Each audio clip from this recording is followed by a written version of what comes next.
as consultants, we were looking for somewhere to work. And invariably, we ended up in too many Starbucks and too many Costa coffees, looking under tables like this for a plug, or waiting for someone to move, and then sort of texting someone, oh, I can't join my Skype meeting, I haven't got power or Wi-Fi yet. While buzzing on coffee because you're going through your third or fourth coffee.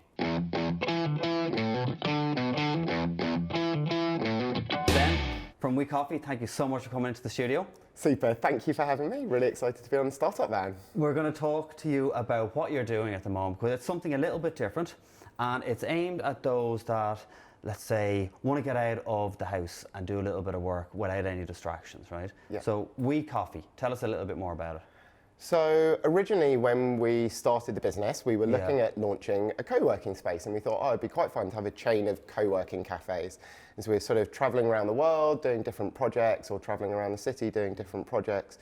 As consultants, we were looking for somewhere to work, and invariably we ended up in too many Starbucks and too many Costa coffees, looking under tables like this for a plug, or waiting for someone to move, and then sort of texting someone, oh, I can't join my Skype meeting, I haven't got power or Wi-Fi yet. While buzzing on coffee because you're going through your third or fourth coffee. Exactly, at £3.50 a coffee or something as well. So what we decided to do, instead of launching a co-working cafe, was go and look for spaces that were suitable to work from, that were close to where people lived or worked and had their meetings anyway, that weren't busy. And we would go and speak to the owners of those venues and say to them, hey, look, there's this huge market of people out there who are laptop workers, digital nomads, cafe workers, whatever they affiliate themselves with, and they need suitable space to work from. You guys are pretty empty during the day.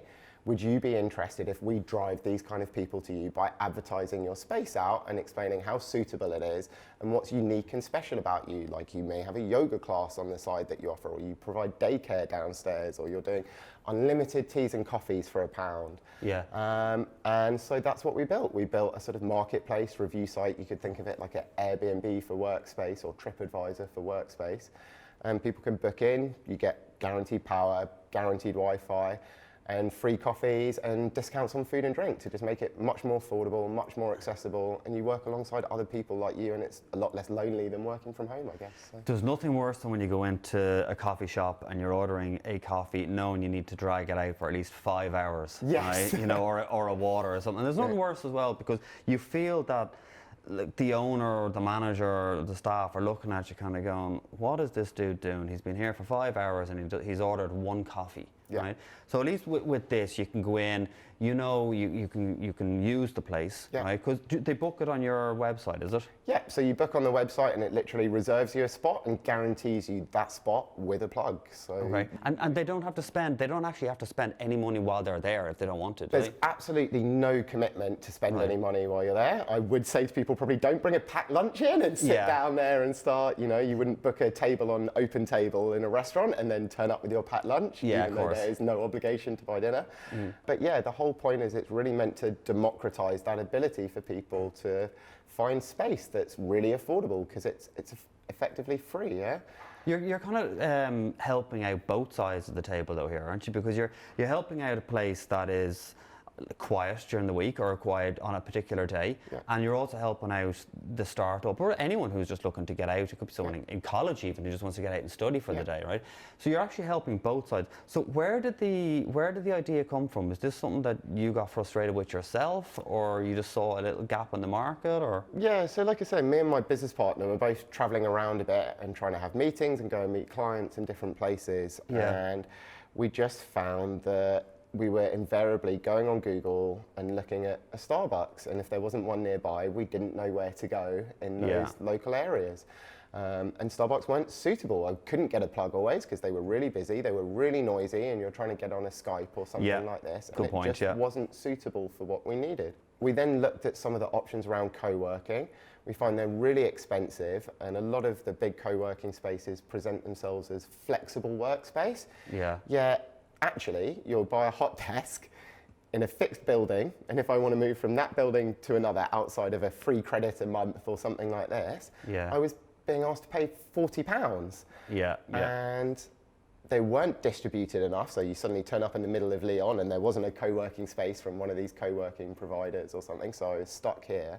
And I thought it was a bit disingenuous charging people £40 for flexible workspace, so actually you're just getting me to still commute to one building in a fixed space every day. It's just a modern office. So we think we're the really, truly flexible solution, and it can sit alongside your co-working package or your office or your home office or whatever it is, because it's free. There's no real incremental cost to you as a user. It's just making it more accessible. Well, like, I suppose it's looking after those that don't necessarily need a full-time office or a full-time desk, right? Because co-working space isn't for everybody. Yeah. You know, some people don't like the distractions where someone can just come up and talk to them.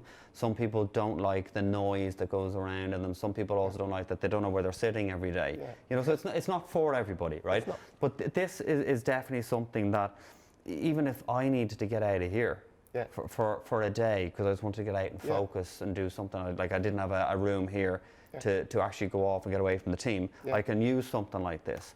Or I said even a student can use it, like if they want to get out and study, because I can't work from home. I hate working from home. I just get easily distracted. I'd be working away and then all of a sudden I'll put on a quick wash, you know, and then I'll hang up the wash. And then you're kind of like, I'll just make 1 or 2 calls, and then you end up potting around doing something. But it's good, right? So where is next for you guys? Are you looking to expand across London? Are you looking to expand across the UK? Are you looking to take it bigger? So at the moment, we will start with London and continue to expand in London, but effectively we are a style of Airbnb model where spaces can come on, and we do highly sort of recommend to people, you know, wherever you're based, come on the website, register your business and grow out there. But from a sort of sales or communication perspective at the moment, directly to venues, we are focusing on London. But then I've had someone in Berlin ask me if they can register their space on there. So it is starting to get that sort of traction, network effect where other places and other countries are starting to ask if they can list through our website. So it's obviously important to you to build a network. Yes. Right. So how have you been building that so far? So the way we really build the network at the moment is we go out individually as myself and my business partner, and we look for venues. We get recommendations from people as well, and we always ask for feedback. We work from our spaces basically every single day, which I think is really important. We're not sitting in an ivory tower behind a laptop doing calls out. We actually go and see them and interact with our customers and work out where they want to be and make sure the spaces are suitable. And then we continuously move around those venues between ourselves or some of our strong business advocates as our user base. So we build really strong relationships with the partners that we're working with from the business side and with our user group as well. And that's how we build a network, through actual physical interactions within the space. We may be an online platform, but we truly value the physical interaction. That's what gets people out of a home office, or that's what builds a relationship in our eyes. So what type of response have you been getting from like the hotel owner or the restaurant owner? Like has everyone been welcoming you with open arms, or have you been getting a few people going, no, we're grand, thanks, we'll leave it empty? Yeah, we do get some people who say they're grand. We have a business model of what our conversion ratio should be on sites. Now, obviously somewhere that's a sort of greasy spoon cafe, probably not suitable for what we want to do. Not the kind of atmosphere where people would like to work. So there's a chunk of spaces that are out on this side. From a hotel perspective, they're very keen, and the couple of hotels that we've started running have then referred us to other hotels across their independent network, which shows they really value what we're doing for them as a space. Well, they know if they can get someone in the door, chances are they will buy a coffee, chances are they will buy food, chances are they might even recommend the hotel to a friend if someone's coming over to stay. It's so funny, we had exactly that situation actually in one of our hotels. We do what we call co-work and brunch every Wednesday, and we provide brunch or lunch to people, we show off our space, and people come and just co-work alongside us for the day. Someone came along to this, and then a week later we got an email from her, thank you so much for showing me this space, I never knew it was there. My brother's come and stayed for the weekend, and we're going to go and hold a party here at some point as well. So see, there you go. There you go, hotels, it does work. It does work. But what was I going to say to you? So what is it that you look after, right? Is it co-working space, there's also meeting rooms, there's event spaces, is that everything you look after? Yeah, so we have 3 categories through on the website. We have free workspaces, Okay. And we will always try to make sure that we have a significant number of free workspaces available on the site, somewhere around 50% compared to the other two categories. Because free, like you can't go wrong there. You can't go wrong there, yeah. And that's our core offering out to people. It helps the local high streets, it helps your local communities, and as you said, it helps people who are running sort of community projects or freelancers or just getting out the office, and make it a lot more affordable to have truly flexible space. Then the other two categories are paid meeting and event space, and we try and find really unique alongside affordable meeting spaces. So stuff starting at around £10 an hour for a meeting room, which is considerably cheaper than some of the other ones. Especially in London. Especially in London. One of those we've got is either in South Kensington, for example, so lovely area, highly affordable meeting space that you can go and use. And then the other side is paid co-working, so we find sort of independent co-working venues that have a different character, a different vibe. I believe in that sort of hyper-personalisation of co-working spaces will be the future.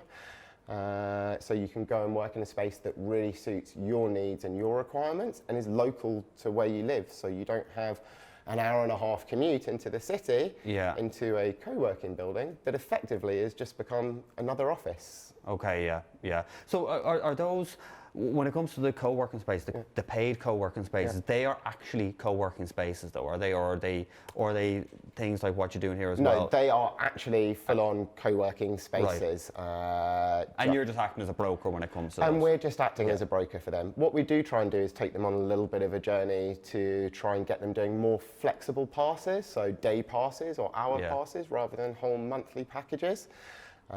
Because sometimes that's what people need. They're just there for an hour or two, or they may be in that area for a day having a meeting, or you've just flown over to Barcelona for a conference or something. And again, they want a space, and maybe they don't want one of the free workspaces because for whatever reason they just prefer to go up the value chain or up the market to a co-working space. Before we finish, there is plenty of our audience that are watching now that are going to take full advantage of a free co-working space. Where, before they get killed, where can they find out more information? So at the moment, the best place to go is onto WeCoffee.io. That is our website, or you can just Google WeCoffee. We should be up there at the top now.